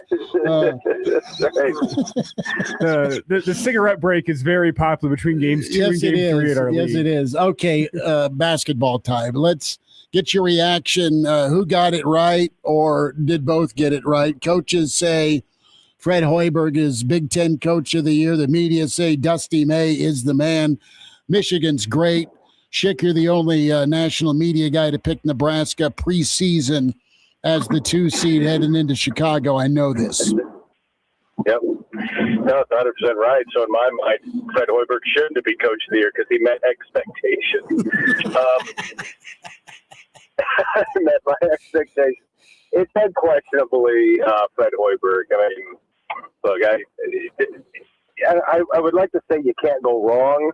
And Dusty May and the way they ran through it, give it to the best team. They don't, they've got a bunch of pros on the team. So I'm not sure Nebraska does. So I think based on expectations, based on where you're picked. It's always who did more, who exceeded expectations, who did more with less. And for Fred Hoiberg to take a program like this to where they're headed, what would have been more surprising? Michigan winning the Big Ten or Nebraska finishing as the 2 seed? I think we all know the answer to that question. And I don't want it to take away from Dusty May because he did a great job, but I guess my simplest argument is I think give 10 different coaches in the Big Ten that roster, and I think 10 different coaches could go and win the Big Ten. I know one that couldn't. And then you flip it around. I don't know how many coaches besides Fred Hoiberg could take this Nebraska basketball team and construct it the way Fred did and take them all the way to the 2 seed in the Big Ten tournament. That's my simplest argument I have for it. Yeah, I don't sound a little distracted. Now you're going to see if this guy lets me into this parking lot, okay? So I'm going to get into this parking lot here. Hold on. Hey, how you doing? Matt Schick here with ESPN to call the game. Checking his notes. I hope I'm on the list. What's the list? Yep, Schick, S-C-H-I-C-K. Great. Park anywhere? Yep. Thank you. Tested parking, boys. I'm on the list. I probably didn't spell it right.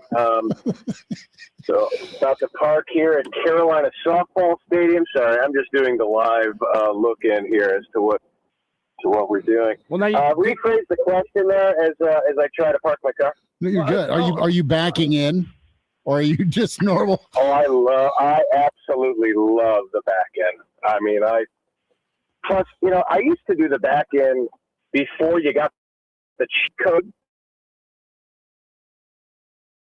The green and red markings on your rear view camera. Like, we never had rear view cameras. You actually had to look in your rear view mirrors when you were parking a car. Now you could just trust the machines. Like, I beat Contra before I knew there was a code for 31 Lives. Like, these are the things that kids don't appreciate nowadays. But yeah, I just backed in. We're good to go. See, I don't have the backup camera, Schick. So a couple weeks ago, I backed right into my roommate's car like a man. That's right. You did it. You did it like a stud, and you signed the insurance papers like a man. That's what you. That's what you do. I'm incredible. I'm impressed you went contra pole with me because some of us needed the 31 lives to beat Contra. What about the? Hey, I visited a friend of mine. I mean, this was like 6th grade. Our family was visiting other friends, and cross state lines. So we go to visit, and they're like, "Hey, have you played Contra?" I'm like, "Yeah, I've beaten it." They're like, "Oh yeah, with the 31 lives." And I said, "What are you talking about? Like, what do you mean 31 lives? Like, there was no social media, unless I called Nintendo Power for $7 a minute. I wasn't getting that code." So yeah, it was incredible. What about how long did it take you to beat Tyson in Tyson's Punch-Out? Yeah, I went through that. I didn't use the code to get straight to Tyson either. You gotta, when you're training in the streets with the hoodie on, with the buildings in the background, I mean, you can't just skip steps. And so, yeah, Glass Joe, whatever their names were. Soda Popinski. Bad Bull, Soda Popinski. Yeah, I did beat him, but I was never more nervous in a video game than when Tyson came for you. It's one punch and you're out. So I just called Mike Tyson's Punch-Out. Well, you get to Tyson, you at least got the cheat code for future reference. That was the gold there. So it's Matt Schick. We have gone off the beaten path. He got so to recap, Elijah, yes, I agree. To recap, Elijah, he got VIP parking. We got to hear about it, and now we're on to Nintendo greatness.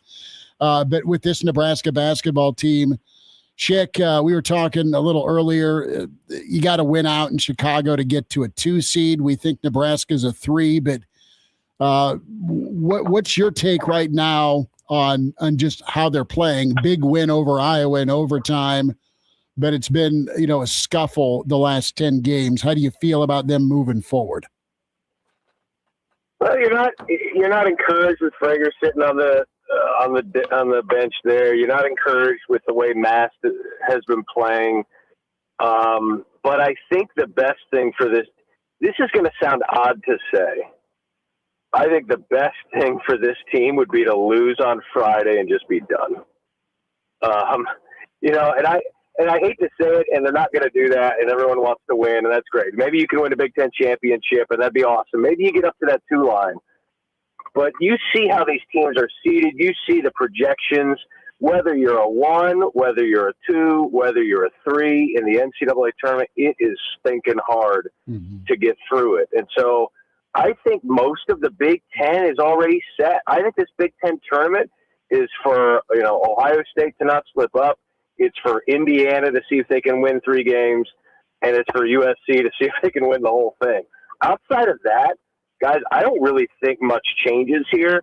And that's why I've always felt like these conference tournaments are just, for the major conferences, they are pointless unless you're on the bubble. And for Nebraska, that's been through this grind and they're nursing injuries. We just talked to, I talked to Price Sanford this morning, actually, for an interview that's going to run tomorrow on Sirius XM, Big Ten channel, Big Ten radio channel 372, cheap plug. And they were, we asked him about this week, and he said, we're just going to lick our wounds a little bit. We're going to rest up. We're going to watch the games. We're going to fly in tomorrow or whenever they're flying into Chicago and see what happens. But I don't feel like this team's like, oh, we got to go win this tournament. They know the bigger prize is ahead of them. And then based on how they're playing, I guess it would behoove them to play well in the Big Ten tournament. But I think this team, above all else, above all any other team in the Big Ten, will benefit from playing non-Big Ten teams. I think Big Ten teams figured out how to, clutch and hold and not let guys free. I think they're going to benefit from playing in the dance. So it feels like dirty word to say in modern sports, but are you advocating for load management with this Husker basketball team through the Big Ten tourney? Especially if they win Friday. I'm like, all right, I'm not saying, you start 5 walk-ons, you're not tanking, you're not trying to lose. But I also don't think you're going to do everything it takes to win. And in the NCAA tournament, it's Saturday, you're 5 days away. You're 3 days away from flying out. You're a day away from starting to prep. Like I don't like where the conference tournament is placed. You just don't have the gap. And if you get to championship Sunday, you almost lose some time. So I think Nebraska would benefit from, hey, we've had a great year. If we win, great. If we lose, awesome. Let's just get ready for next week. It's Matt Schick with us here, the Average Joe Sports Show. A few more minutes with Schick here on the other side, up against it. So many of you have chimed in on the bowling part of things, the Wolf T-shirt from Tiger Shark Diver. Of course, does anybody give a bleep about spring is what Steven's asking. We'll get there with Schick here next segment. Cherry Bomb was a Frogger guy. Game Dog shakes his head yes. Knocking Tyson out was big time. Cherry Bomb, I remember a buddy up the street had Pitfall on Atari. Never got into GoldenEye Tiger Shark, but I did like Ken Griffey Jr. Baseball. Was on Nintendo. That was after the original Nintendo. How about Call of Duty Nazi Zombies? Never played it. No one. Oh, I started out with BO2. Carson loved, what was it? Grand Theft Auto. That's a good game, too. Yeah. I'm still waiting for number 6. He was a great drug dealer. Proud parent moment. All right, more with Schick coming up.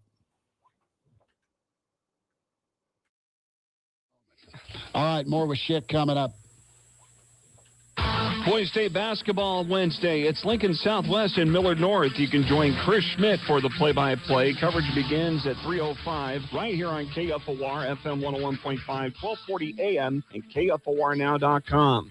If you or anyone you care about is facing a family legal matter, call Cordell & Cordell today at 1-855-GET-LEGAL or visit CordellCordell.com to schedule your consultation. There's a lot on the line in divorce. This is Joe Cordell of Cordell & Cordell, the largest family law firm in the country, with over 35 years of helping clients navigate divorce. But being big doesn't mean less personal or less local. Our attorneys live and work in your community, and as neighbors, they understand the challenges your families face. Divorce touches all areas of your life, your home, savings, retirement, and of course, kids. So when you find yourself facing divorce, you need a partner you can count on. Visit CordellCordell.com to schedule your consultation. If you or anyone you care about is facing divorce, contact Cordell & Cordell today. With over 100,000 clients served, we understand the challenges you're facing on a personal level. Call Cordell & Cordell today at 1-855-GET-LEGAL. That's 1-855-GET-LEGAL. 1221 N Street, Lincoln. Hi, are your bad feet making work miserable? You're not alone. Here's Val, a real Good Feet store customer. I'm a salesman. I've pounded the pavement 35 years, literally. My legs ached, my feet hurt. It was sometimes unbearable. But if you don't have a good attitude when you're in sales, it shows on your face. I heard an advertisement on the radio for the Good Feet store, and I said, what can I lose? For over 20 years, we've helped people like Val get back to doing what they love without their feet getting in the way. I walked in the Good Feet store, and I said, my feet hurt. What a difference with these arch supports. When I go and talk to my customers, I've got a smile on my face. I can go all day long, and then some. It's the real deal. My name's Val, and that's my Good Feet story. Visit the store at 27th and Pine Lake Road across from South Point Mall, or book your free fitting at goodfeet.com. Thanks to the Good Feet store. Don't let your bad feet stop you from achieving your 2026 health goals. Stop by the Good Feet store today for a free test walk.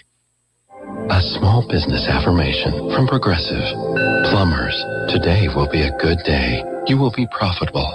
Your clients will be nice. No one will stand over you and tell you how to fix the thing they actually hired you to fix.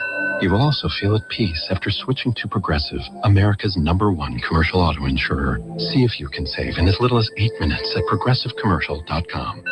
Progressive Casualty Insurance Company and Affiliates, #1 commercial auto insurer from the NAIC's 2024 National Premium Data. Back with you Wednesday on KFOR. Schmidt,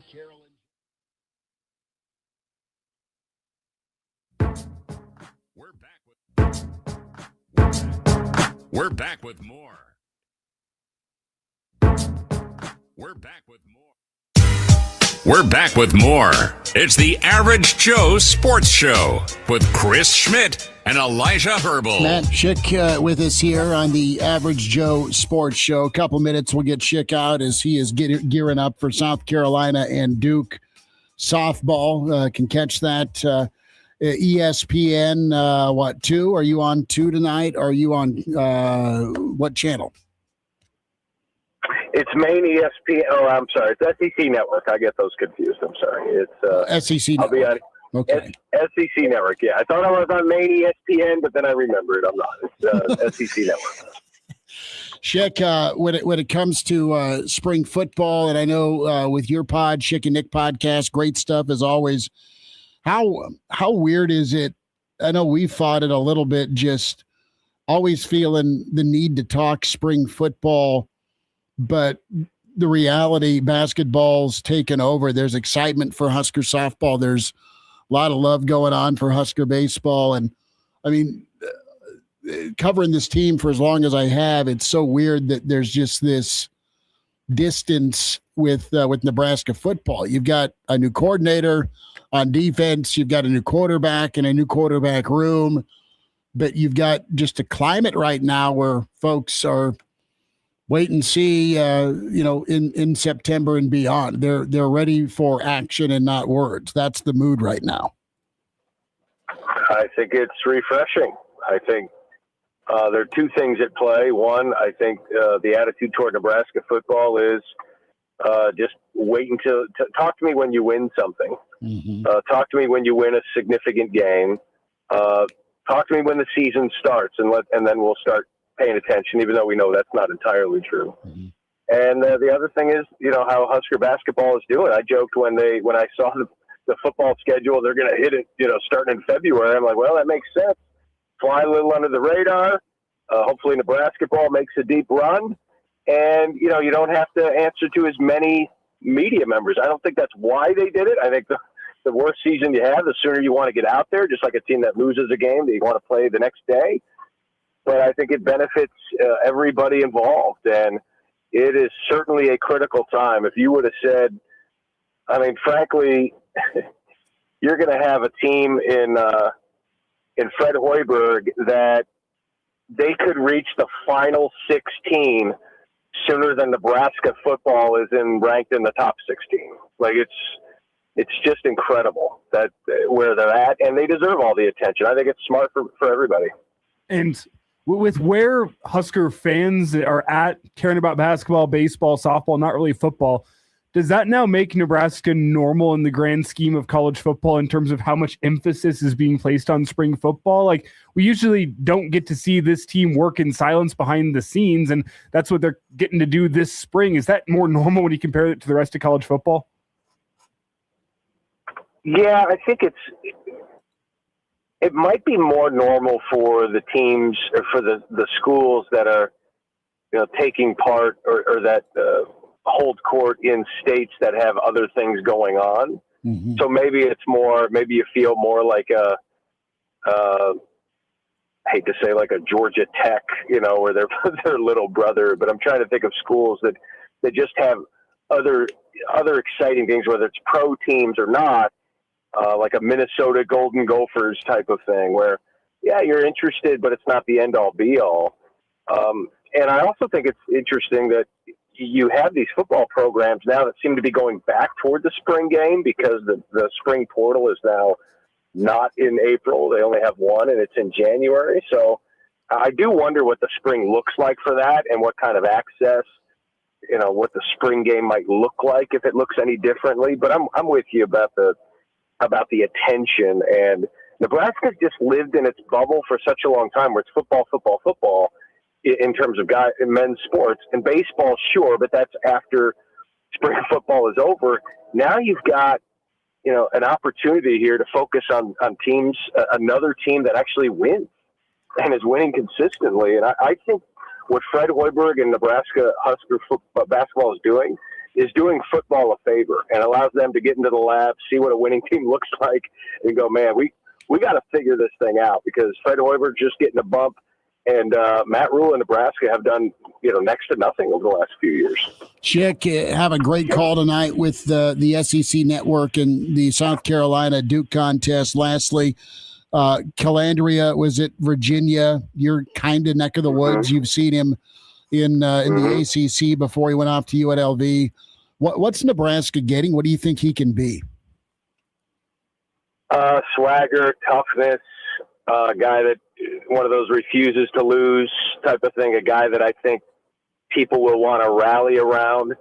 I always get a little concerned with the quarterbacks that, are at a place like Virginia, then they dip down, quote unquote, to the group of 5, group of 6. And his numbers weren't outstanding. They were fine. What's it going to look like when you get up to the Big Ten? How much more of that run game from him are you going to see? But I like the change. I think he feels like he's going to be the perfect in between like a Taylor Martinez and a Dylan Raiola, but maybe not without the pomp and circumstance and hype of either of them. Just a guy that might just go out and get it done. But I am 100% reserving judgment on just how good he's going to be and how that transition is going to be, because frankly, it's not about him. It's about the offensive line and the run game. Schick, have a good one tonight, bud. Thanks for the time. We'll do this again. Guys, anytime. We'll talk to you on SEC Network, as I'm sure you will be watching. We will be. Matt Schick with us here on the Average Joe Sports Show. Schick with South Carolina and Duke tonight. SEC Network for softball coverage. Good, strong thoughts on Nebraska and their vibe on football this spring. A lot of Nebraska fans just kind of waiting and seeing, but more so focused in on Husker hoops and how far the tournament can be a run for the Big Red. I can't get of Matt pulling into the parking lot. Yeah, SCHICK. Do you run into anything? Do you ever say Schmidt too quickly? No. Chris, what now? That was funny. Yeah, no, I don't mispronounce my own last name, but thanks for bringing up the scarred memory of childhood nicknames. Nice catch, bleep. This is a good one. I'm not sure if he's still around at UNL or not, but on the first day of class, I had a professor that said, "I've already heard it all. You're not funny. We don't need to go there." That was from Professor Nutting. Okay. Yeah, he was not going to hear. He laid it out on syllabus day. He's like, we're not going back to middle school at any point this semester. If you laugh, I'm not going to laugh with you. There are no jokes to be made there. But I will fail you, and you will be back to see me next semester. Yeah.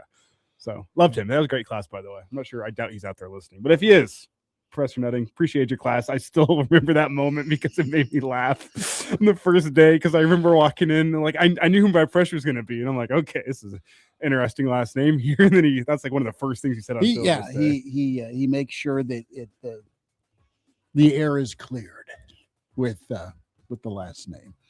But yeah, I mean, I was kind of hoping Schick would say, well, do you know who I am? But in his sarcastic tone. That would have been great. All right, we'll wind down to Tuesday. Abbreviated show tomorrow. We'll have Class A opening round with Southwest and Millard North here locally on KFOR. Then a courtside Average Joe to follow. We'll wind down to Tuesday next.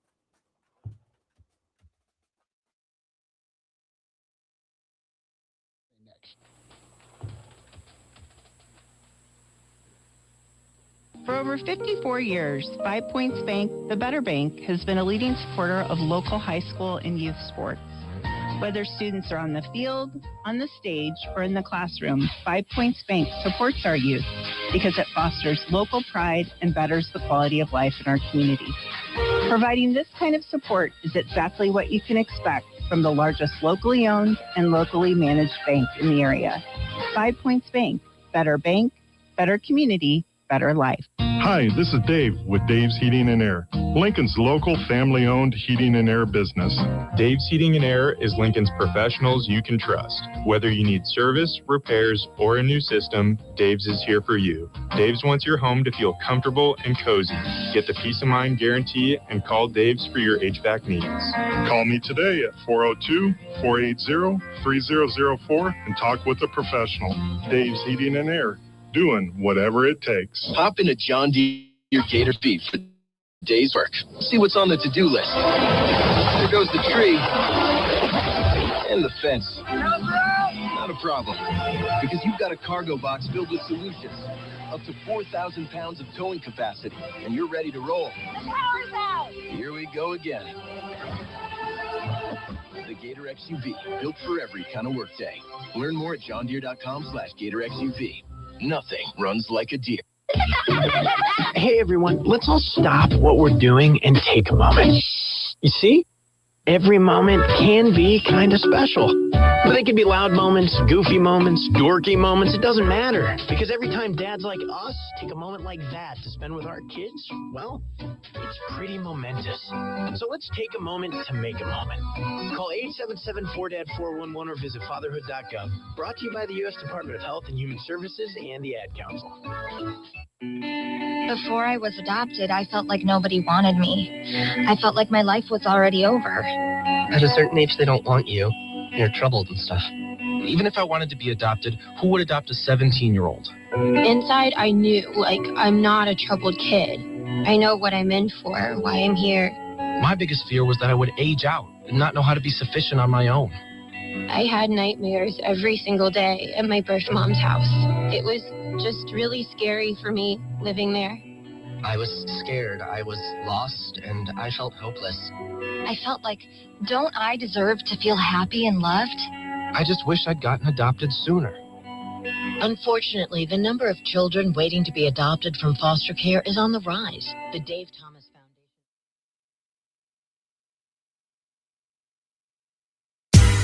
We're back with more. It's the Average Joe Sports Show with Chris Schmidt and Elijah Herbel. Back with you here on the Average Joe Sports Show, live from PBA tomorrow for state tournament coverage, then an abbreviated Average Joe show. Black Hills Brendan checking in. Good to have you. As always, dude, thanks for saying hey. Tiger Shark, Cherry Bomb, and many more of you. Game Dog Captain Eric in Nashville. Thanks, dude, for checking in with us. A lot of Boyd Epley love in the stream. Love it. So question is this with Nebraska and what is in store on Friday. They'll take off tomorrow. We'll check in with Coach Jeff Smith tomorrow. Jeff Mall going to be with us from Visit Lincoln, and we'll do a Jock Doc Wednesday as well. More coverage Thursday as we'll be covering Pius and Scott. That's an earlier tip-off, but we'll be there. So what's the to-do list here? Obviously cover the Nebraska game Friday. Mm-hmm. And then what? Reminder, Sunday, we're going to be up at Titles getting ready probably with an Average Joe Sports Show. I know that the posters that are out there say 3. Nebraska's playing in the Big Ten championship game. We'll have a pregame Average Joe for sure. And then we'll probably be on right as the announcement drops for Nebraska, and we'll dive right into a live show during Selection Sunday. Okay. From Wahoo. I'm going to try to make it back for that depending on start time. So that seems a little flexible at this point in time. The plan for me is I'm going to get out into Chicago. Green beer. I'm going directly to the United Center. So the road trip I'm not stopping anywhere. I'm just going directly to the United Center. Parking? I do. Okay. Thank you, Jeff Motes, sports director here at Lincoln's own KFOR, for getting that all set up for me. So going straight to the arena, going to go cover that first game, hop on with the Average Joes. I think depending if it's UCLA, Michigan State, I think I'm just going to stick around. You do it for the nightcap. That's a good game. That's a great game. So stick around for that one. At that point, maybe I'll try to make my way out of the press box and just go sit in the normal person seating if that's allowed. We'll figure that one out. That way I can I could have a beer. Yeah, well, and in Ireland they gave us beer in the press box. Yeah, there's I read through the press rules. There is an absolutely you cannot use your vouchers on beer, no beer press box, yada yada yada. They're against fun out there. Just kidding. So maybe go make my way up to they're professional. Yeah, the regular person seating, and then got to make it over. My buddy Kagan, commissioner of my fantasy football league, is graciously letting me stay at his place. So gonna make my way over to his place after that. He's the genius behind the tattoo debt. He's part of it. I think that may have been my brainchild, actually. Okay. Right. That's years ago now. I can't think back that far. But then wake up. Kagan the type of guy that'll draw things on people when they fall asleep or pass out? No. There are people in the league that are like that, but Kagan's not one of them. Okay, I'm just asking. Anyway, then off to bed early for the Saturday morning edition of the Average Joe Sports Show. Hopefully we'll be previewing Nebraska playing in a Big Ten semifinal.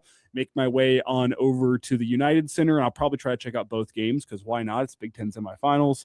And then after that, Saturday night then, because the game should be over 5 o'clock-ish, that is when I get the CC, what St. Patty's Day is like in Chicago, go jump in the Green River.